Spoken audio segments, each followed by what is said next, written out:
Thank you for joining us. I'm Felicity Ezewike. We begin tonight with a ruling by a high court of the Federal Capital Territory in Maitama, Abuja, reinstating Phillip Shaibu as the deputy governor of Edo State.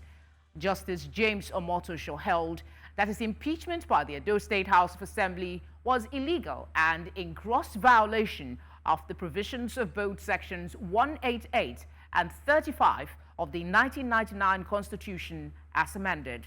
My colleague, Marvelous Obomanu, who has been following the case, gives us details of this ruling and developments ahead of the governorship election in the state. The court, while reinstating Phillip Shaibu as a deputy governor of Edo State, held that all his salaries, allowances, and benefits should be paid to him from April 8, when he was illegally impeached, until the expiration of his tenure. Shaibu was impeached during a section of the Edo State House of Assembly, in a move followed by the soured relationship between Edo State Deputy Governor and his governor.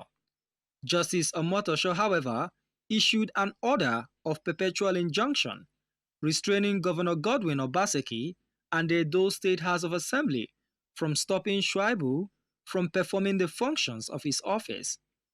Also, in a related case filed by Phillip Shaibu challenging the nomination of Asue Ighodalo as the People's Democratic Party candidate for the 2024 Edo State governorship election, Justice Omotosho dismissed the suit, saying the plaintiff's case lacked merit as they failed to provide sufficient evidence to prove that Ighodalo had forged his voter's card. The first and second defendants are the first and second plaintiffs.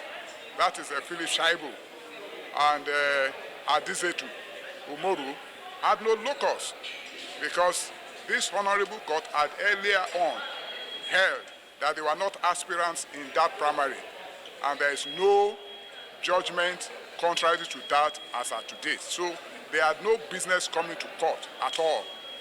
On the merit of the suit, His Lordship went into details and held that when you are alleging that somebody has forged a document, that is a very, very, very serious allegation.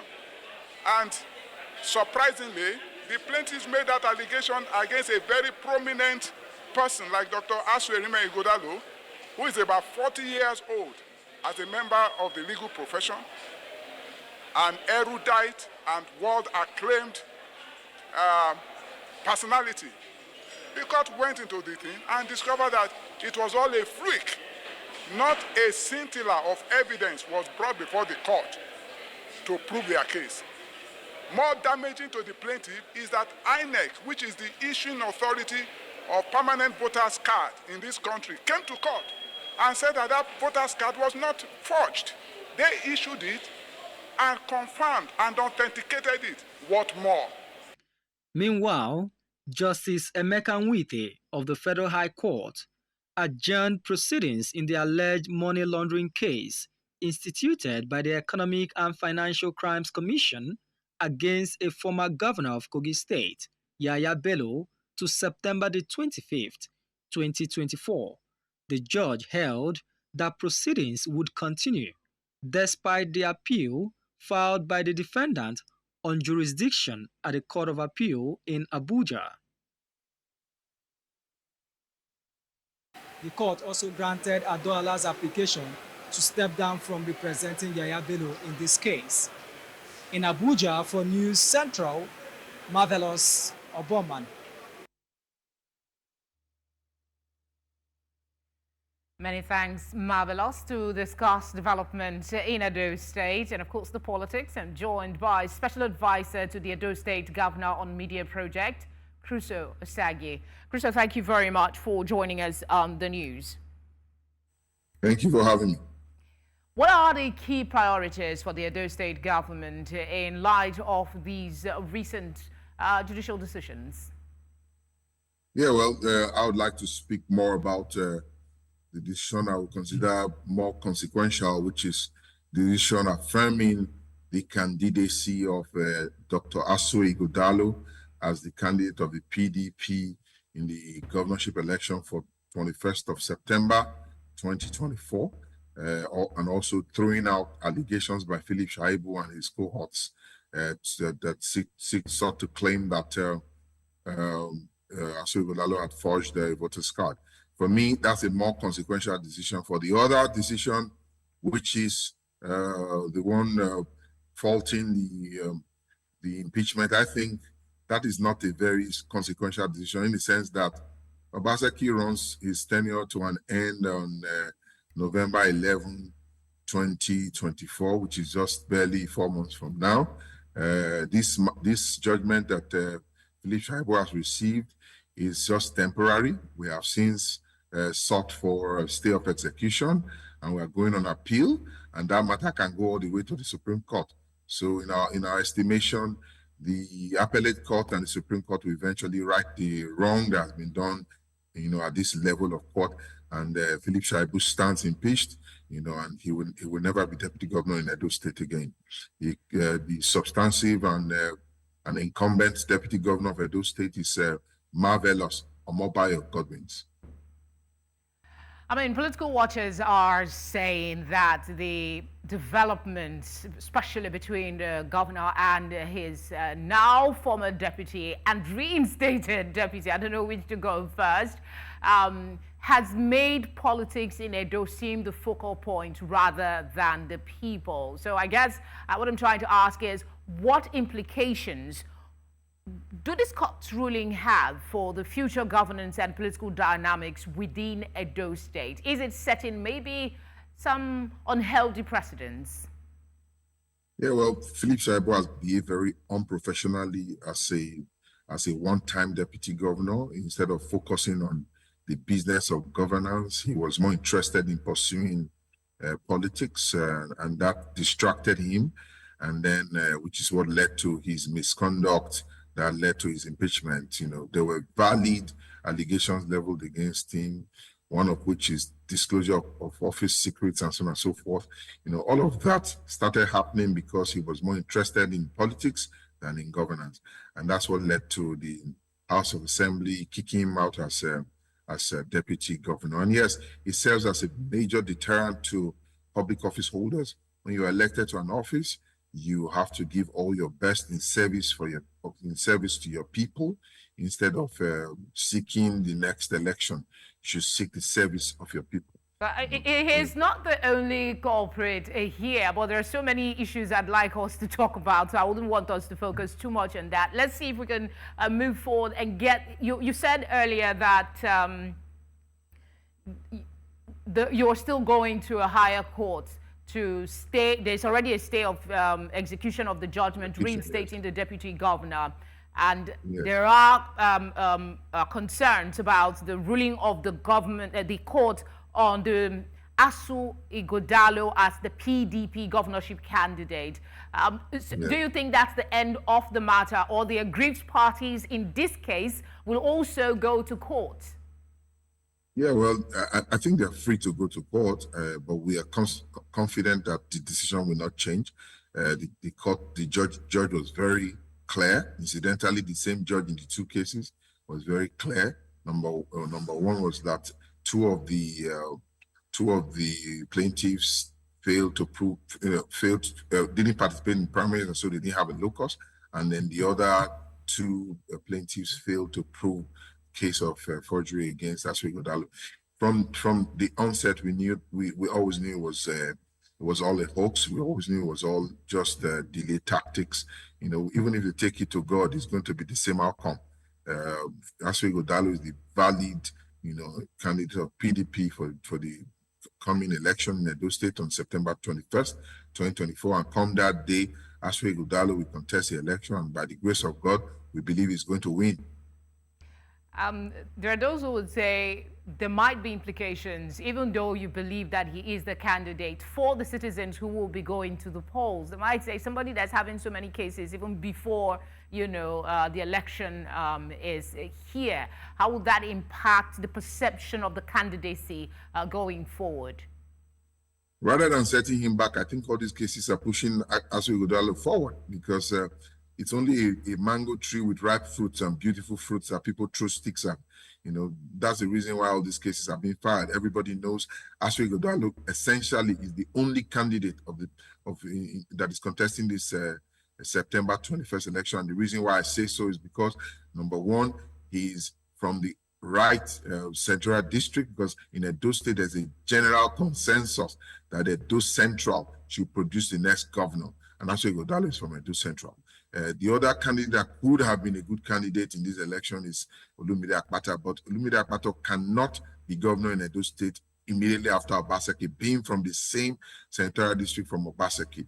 Obaseki is from Edo South, a Benin-speaking Edo State, and he has spent 8 years in office. It would be, to be inequitable to have another person from Edo South do another 4 years after 8 years done by one of his kins. So that is what disqualifies Olumide Akpata. Then the other candidate from the APC, everybody in Edo State knows that he's not a candidate. He's not a good candidate. He can't speak, can't assert his vision. He can't convince the people. He can't curry favor and votes for himself. So to that extent, Asue Ighodalo is the only valid and viable candidate in the coming election, and he's going to win by the grace of God. All right, thank you very much for speaking with us. I expect we will be calling back for more conversation in the future on the subject. Thanks. I thank you very much for having me.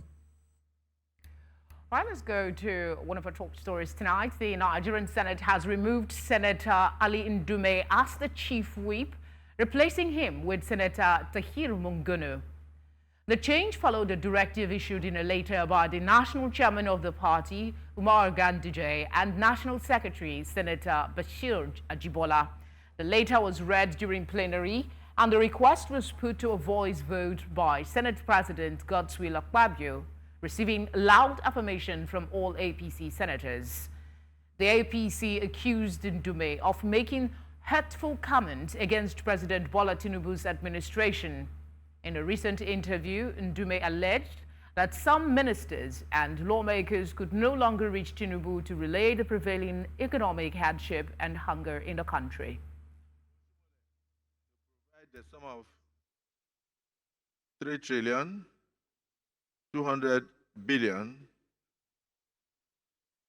only for renewed hope infrastructure projects and other critical infrastructure projects to be undertaken across. Nigeria's House of Representatives has approved 1.9 trillion naira budget for the Niger Delta Development Commission for 2024 budget from its statutory revenue fund. This followed the consideration of the budget proposal during plenary after it was presented by the chairperson of the House Committee on the NDDC. Idonk Joseph reports. It is barely 1 week after the management of the Niger Delta Development Commission submitted its 2024 budget proposal to the House of Representatives Committee on Niger Delta Affairs. The committee, after engagement with the NDDC management, has presented its report to the House. I rise to move that the House do receive the report of the Committee on Niger Delta Development Commission, NDDC, on the issue from the statutory revenue funds of the Niger Delta Development Commission to the total sum of 1,911,800,000,000 naira only. The report was reviewed by the House clause by clause as it dissolved into a committee of supply to consider it. Those against should say nay. There is have it. House hereby resolved to the committee of supply. Thank you. A summary of the proposal was then read again, followed by a call for the House to revert back to plenary for consideration. The House revert to plenary for consideration of report. I so move. The Deputy Speaker, who presided over the session, read the committee's recommendations to lawmakers as the proposal was approved. While the sum of 1 trillion naira only is for legacy projects funded by borrowing for the year ending 30th April 2025, and the House approved the recommendations of the report therein. With a total of 1.9 trillion naira approved by the House, the chairperson of the House Committee on the NDDC expressed optimism that the Commission will be able to bring development to citizens residing in the region. In Abuja for News Central, I am Idonk Joseph.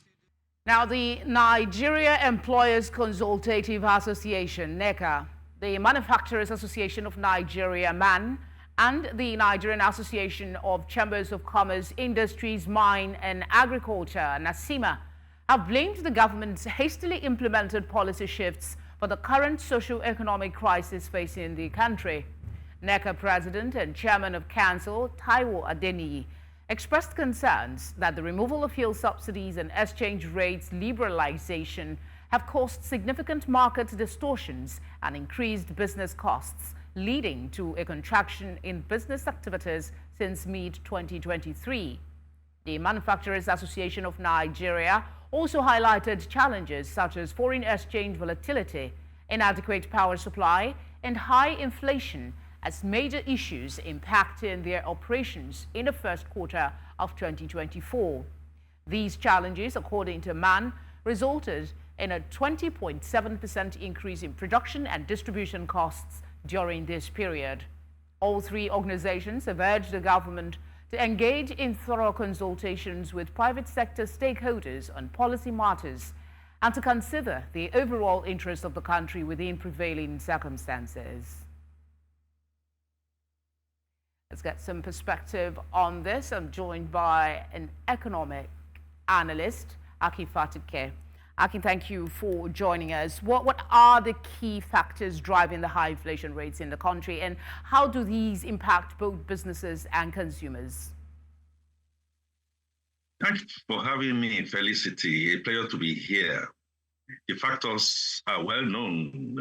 In fact, it's there in the marketplace when you have physical inconsistencies and inefficiencies not marrying itself with what we are having in the monetary policy.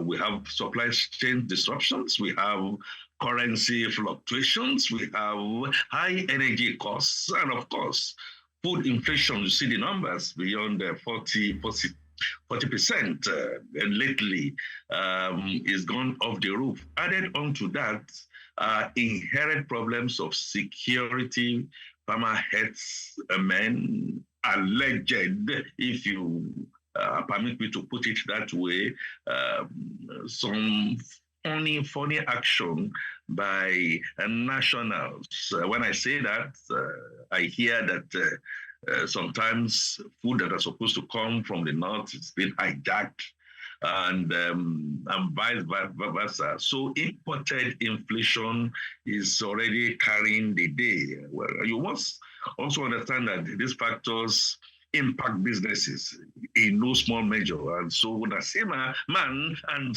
the captains or those who are supposed to be manning the captains of industry will not be making those statements they are making out of tune. We've got to listen to them because they increase their production costs, they reduce their profit, they reduce their margins, and affecting investment decisions, long-term investment decisions. We see companies voting with their feet out of Nigeria, partly because of some of this ineffectiveness that we see around, and again because of corporate decisions to rejig their business model. So those basically will be the things that I think we all know is affecting inflation.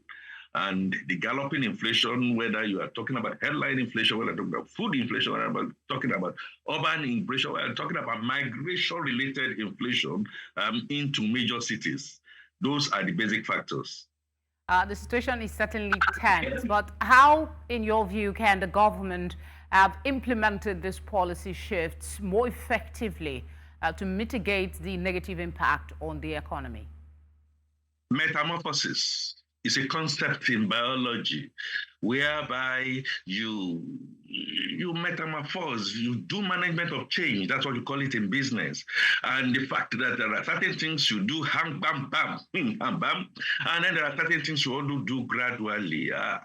I want to be clear about something in my intervention this evening. Natima Man have not, to the best of my reading, said that those distortions that we have in the economy, the rogue deregulation system that we had, and the arbitrage that we have in the foreign market system should not be tackled.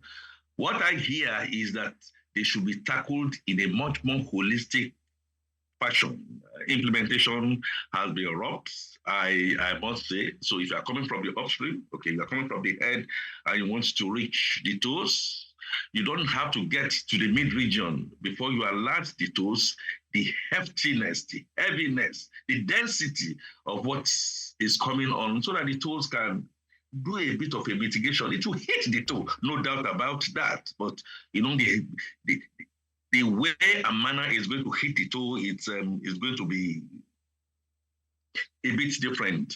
And secondly, and most importantly, Felicity, is the fact that yes, those things are going to hit. We have the electricity issues, whether in the tertiary institutions, universities. UI is going on strike because they want to start to ration energy arising from band A, band B, band C. And then, of course, the domino effect that a lot of the fuel transportation costs, including the attitude of our people, not trusting government. And because government is not being trusted and government is doing own goals almost at every turn, not putting their coat according to their cloth, not moving within character, not looking at the wage demands as quickly as possible. Yes, I mean, making it to be very realistic and dragging it on, posing a lot of challenge. Okay, let me just quickly squeeze in this one. I know we're out of time already, I'm told. Quickly, how do the criticisms from NECA, MAN, and Nasima reflect broader concerns within the private sector about government policy making? I know it's time, but just in 30 seconds, if you can. Hugely. We must listen to them. Okay? We must, like we say traditionally, town meets the gown. Okay? Industry, we must get them. You see, you cannot, was it Abiola that said that you cannot shave a man's head behind him? We must also get their inputs. We must not continue to now say that we know it all. Yes, that's exactly how we know it. Because Nasima, Man, and the private sector, they are the ones at the downstream, and they can help you give input. I say something. These criticisms are not necessarily being anti-government. These criticisms can help government. And so, Felicity, you may be coming from an angle known well to you, and you have your point. I could be coming from the other angle. But by the time we marry the two, I will get some great input from where you are coming from, which I didn't know. I guess consultation is at the heart of your submission. I will have to leave it there. Thank you very much, sir, for speaking with us. Consensus is the name of the game. Thank you very much, Felicity, for having me. All right, another headline story tonight. President Bola Tinubu has approved the appointment of Didi Esther Wilson Jack as head of Civil Service of the Federation with effect from August 14, 2024. Wilson Jack was appointed as Federal Permanent Secretary in 2017 and has served in several ministries. The new appointee will take over from the incumbent head of the Civil Service of the Federation, Dr. Folashade Yemi Esan, who is due to retire on August 13, 2024. President Tinubu, while thanking the outgoing head of service for her stewardship, tasked the incoming head of service to discharge her duties with innovative flair, integrity, and adherence to the extant rules and regulations of the Civil Service of the Federation.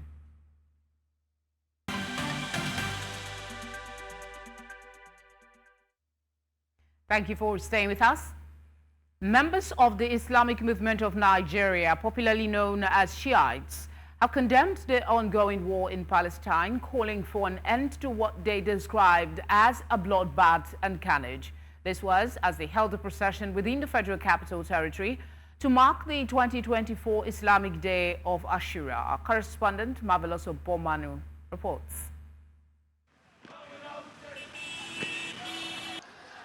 For members of the Islamic Movement of Nigeria, the Ashura Day holds a unique significance.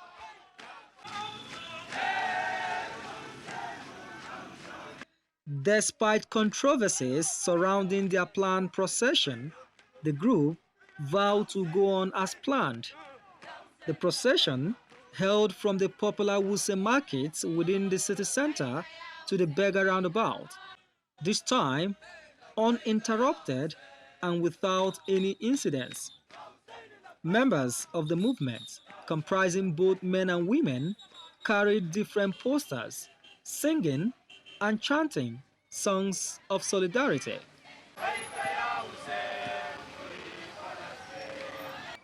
They also used the opportunity available to condemn the ongoing war in Gaza. This is Ashura's ceremony. We are doing it on 10th of Muharram. We are remembering the killing of our son of our prophet, Imam Hussein in Karbala. That is why we are remembering. In Abuja here, we are doing it every 10th of Muharram. Yes. This is in section 1999 Constitution, section 42. There is a freedom of a peaceful protest. Do you have any violence here? No violence. If you see violence, it's police.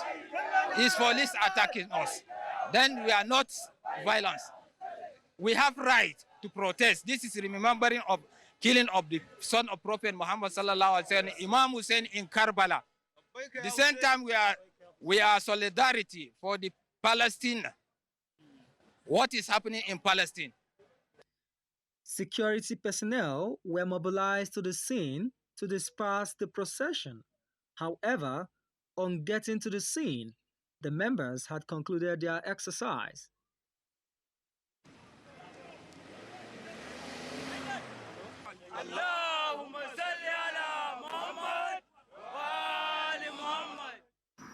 Despite a police order restraining members of the Islamic Movement of Nigeria from going ahead with their planned procession, the group has held a procession here in Abuja, Nigeria's capital, to commemorate the 2024 Islamic calendar of Ashura.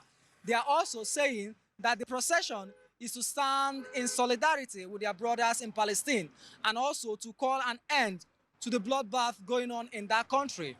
Contrary to what we know during the Shiite protests, this particular procession was violence-free. In Abuja for News Central, Marvelous Obomanu. Persons with disability in Abia State have advised the management of the newly created Commission on Persons with Disabilities to make employment issues a priority. This comment is coming after the Abia State government inaugurated a commission for the welfare of persons with disabilities. News Center's Chinwe Ugele has more. On the table today is opportunity for inclusive education, where Abians with disabilities will have access to education to any level of their choice.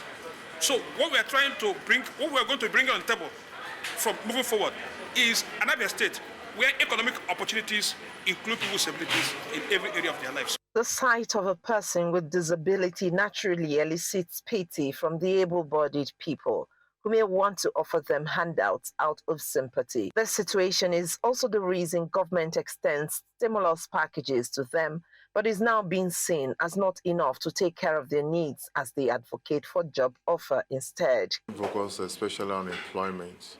Not, most of all these signs, they're giving us palliative without empowering us. What's coming to the able people, see them, empowering them in what they will use to improve their life. But in our own case, it's different. Either they will give us wheelchair or clutches and whatever, and which is not good for us. We need them to empower us in a way that will improve our life and our families. However, a good number of them have found their strengths and are making a living even in their disabled state. The usual sight of people with disabilities begging for alms on the streets of Umuahia is no more a common feature, with a good number of them engaged in sports. They are hopeful that the commission will serve their needs dutifully. Yeah, then the chairman would being a physical disabled man. Him na it's here somebody so for the fact that now our chairman, a person like us, he understands about scenario. So that commission will work for us. The motoring here, the commissioner, I need Oga Baranyuru. At least you went Lekota, Yende when Unquaro, Obnimi Mobodo. Obana, you want to sports, the Quebec to Korania, Bilania, which are many of us, they are not sports. So I will Robio Talada commissioner Nihi. The commissioner one on to Queser. Oge belata ufondi hinshi kende disabu nenwe obona de hebasara huike na ndeno. Beyond receiving complaints from members, this commission must, as a matter of necessity, gather and document the data of all persons with disabilities and ensure that they suffer no form of abuse from anyone or organization. In Umuahia for News Central, Chinwe Ugele.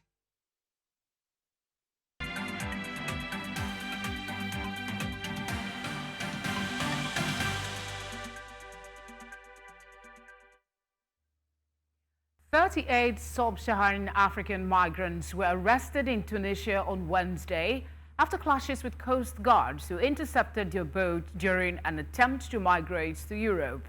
According to officials, the migrants were said to have attacked the Coastguards during an attempt to prevent them from setting off from the coast of the central city of Sfax, Tunisia's main departure point for Italy. Tunisia and neighboring Libya are major departure points for migrants attempting perilous sea crossings to Europe. Tunisia Interior Ministry confirms that around 23,000 irregular migrants are currently present in the country. Let's go join our business desk now for today's business stories.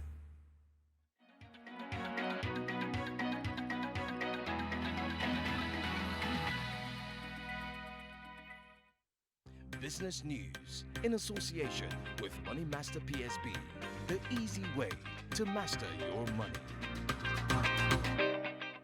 In business, President Bola Tinubu has requested an increase of 6.2 trillion naira in the 2024 Appropriation Act, raising the budget from 28.7 trillion naira to 34.9 trillion naira. Tinubu also proposed allocating 3.2 trillion naira for infrastructure projects and 3 trillion naira for recurrent expenditure. He urged the National Assembly to amend the Finance Act of 2023 to include a one-time windfall tax on the foreign exchange gains realized by banks in their 2023 financial statement to fund capital infrastructure development, education and healthcare, as well as welfare initiatives, all which are components of the Renewed Hope agenda. The International Monetary Fund has revised down Nigeria's real GDP growth forecast for 2024. From 3.3% to 3.1% as disclosed in the latest update to the Global Economic Outlook titled Global Economy in a Sticky Spot. The downgrade is attributed to weaker than expected economic activities in Nigeria between January and March 2024. Nigeria's first quarter GDP growth was 2.98%, driven by services sector. The federal government anticipates a higher growth rate of 3.76% in 2024, compared to projections from major international development organizations. In May 2024, South Africa's retail trade showed a year-on-year increase of 0.8%, surpassing the previously revised 0.7% rise seen in the previous month. This growth was primarily driven by higher sales in general dealers, which experienced a growth rate of 1.7% compared to 0.4% in April 2024. Notably, there was a rebound in sales for food, beverages and tobacco, as well as hardware, paint and glass. However, retail sales slowed for pharmaceuticals, medical goods, household furniture, appliances and equipment, and all other retailers. In North Africa, in fiscal year 2023-2024, Egypt's total budget deficit decreased to 505 billion Egyptian pounds compared to 610 billion pounds in the previous year. This is according to a statement by Finance Minister Ahmed Kuchok. Additionally, the country recorded a preliminary surplus of 857 billion Egyptian pounds in the 2023-2024 budget, a significant increase from 164 Egyptian pounds in the previous year. To curb rising inflation, Egypt devalued its currency in March, which led to a decrease in the value of the pound against the dollar. The minister also noted that revenues rose by approximately 59.3% in 2023-2024. And that's our offering on business news at this time. Thank you for watching. I am Perpetua Fasami Peter. The news continues shortly. Bye for now.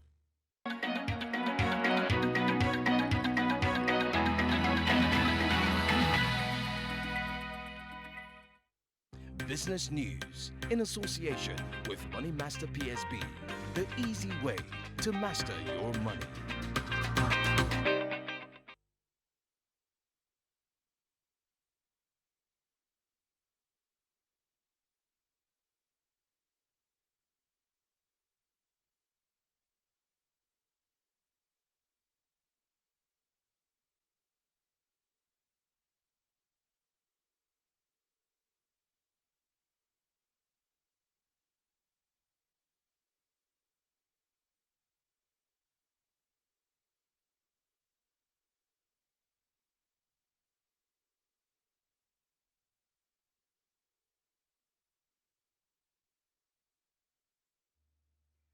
Up next is sports news.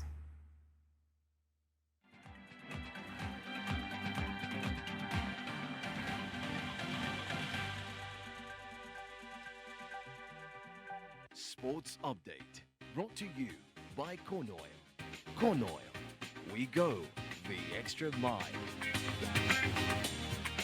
In sport, the House of Representatives has pledged 100 million naira to the Nigerian contingent for the 2024 Paris Olympic Games in France.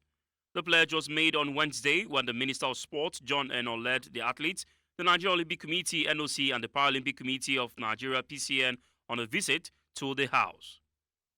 Deputy Speaker Benjamin Kalu announced the pledge in a speech during the special session. Mr. Kalu said the 100 million will be drawn from the House members' salaries. Nigeria is sending a strong contingent of 87 athletes to the event holding between 26 July and 11 August. And out of football, 2004 quarterfinalists, Nigeria are scheduled to arrive in the French city of Bordeaux on Thursday night as the countdown begins for the first outing at the Women's Olympic Football Tournament in 16 years. The 9-time African champions, who must negotiate an interesting group that also includes Brazil, Spain, and Japan, will depart Spain and arrive in Bordeaux minutes before 11 p.m. The delegation of 18 players, 4 alternate players, and officials is scheduled to arrive at the team's hotel minutes before midnight. In the final preparatory game before the Olympics, Super Falcons lost 1-0 to Canada in Spain. Quarterfinalists at the Athens 2004 Olympics, the Super Falcons last featured at the Women's Olympic Football Tournament in China in 2008 when they lost 1-0 to Korea Democratic People's Republic, 1-0 to Germany, and 3-1 to eventual silver medalist Brazil. Ahead of the 2024 Paris Games, organizers said on Wednesday that there were still 1.2 million tickets left for the games, mostly football, basketball, and handball. Team sports such as football have struggled to sell out the large venues chosen for the matches, while organizers are also set to release new, more sought-after places for the finals of the swimming and athletics from Thursday. The Paris Games have set a new record for the total number of tickets sold, with the 8.7 million purchased, surpassing the previous high of 8.3 million at the Atlanta Games in 1996. Organizers faced severe criticism from fans and even some athletes over the cost of tickets when they were first released last year, which undermined the promise of a People's Olympics. And to wrap up sports update, Manchester United are set to sign Leo's promising teenage defender Lenny Euro in a £52 million swoop. The 18-year-old had been linked with the move to European champions Real Madrid, where he is believed to have travelled to England on Wednesday for a medical with the Premier League club. United will reportedly pay £52.7 million as an initial fee, with add-ons worth a further £6.7 million. Euro, who made his Lille debut at the age of 16, has been ranked as one of the best young players in Europe. He would become United's second close season signing, following Netherlands striker Joshua Zirkzee's arrival from Bologna last weekend. And that wraps it up on Sports Update. I'm Favor Itwa.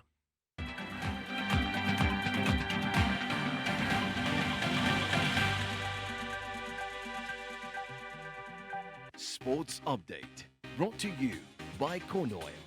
Corn Oil, we go the extra mile.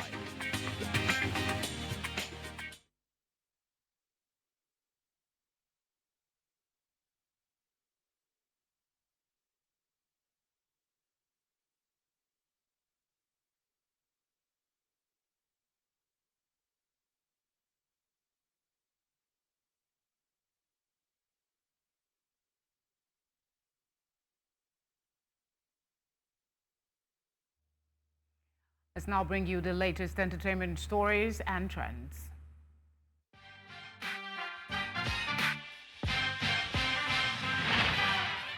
On Entertainment Tonight, Nigerian actors Ayola Ayolola and Oti Fagbenli have joined the cast of Killing of a Nation, an upcoming Haitian political crime thriller. The film, set in Haiti, follows American lobbyist Anderson Thiosan as he uncovers corruption and power struggles within the president's camp amidst political unrest. Ayola, known for his role in Skinny Girl in Transit, Isoken and The Men's Club, recently appeared in the American series Chosen. Oti Fagbenli, a British-Nigerian actor, has been featured in Hollywood projects such as Presumed Innocent and The Handmaid's Tale. Directed by Carlos Bolado and written by Jemena Gallardo, Killing of a Nation explores Haiti's political crisis. While principal photography wrapped last month, the release date of the film has not yet been announced.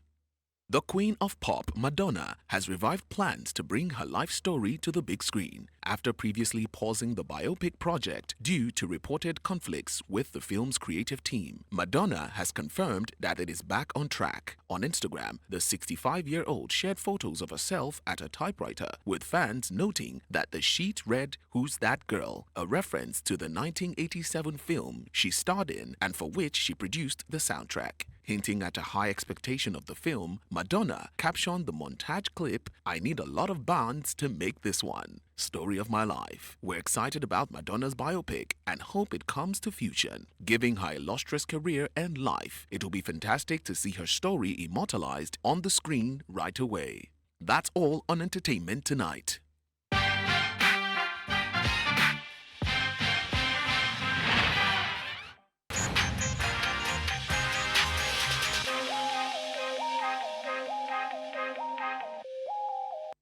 Moving away from entertainment, let's take a look at what's trending as the hashtag UAE takes center stage, as the United Arab Emirates has clarified that Nigeria is not exempted from the standard visa application process. They have come to deny that they approved a $10,000 bank balance, 640,000 naira fee as visa application requirements. This stirred up a lot of conversations on social media. Let's take a look at some tweets.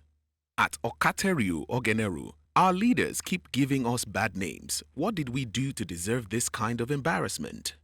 At Flowski, I knew that stuff was a lie. We lie too much in this country. Everyone just chasing clout. At Cruz Chalk, lies. A family friend of mine was denied despite having over $12,500 as her balance. At It's Your Boy _Noni, what's the contribution of UAE to the Nigerian economy? Why must Nigerians go there if they have no regards for us? That's all on what's trending. And that is all tonight. But before we go, let's take another look at some of the major stories. Federal High Court reinstates Phillip Shaibu, revokes sack. Tahir Monguno replaces Ali Ndume as chief whip. Shiites hold violence-free procession despite police ban. We also brought you news that 38 migrants have been arrested after clashes with Coastguards. Do send your eyewitness reports to the number showing now on your screen. You can follow us on social media to do that as well, at News Central TV. You can watch us live on DSTV channel 422, Star Times channel 274, Avo TV, and on YouTube. Thank you very much for your kind company. Have a good night.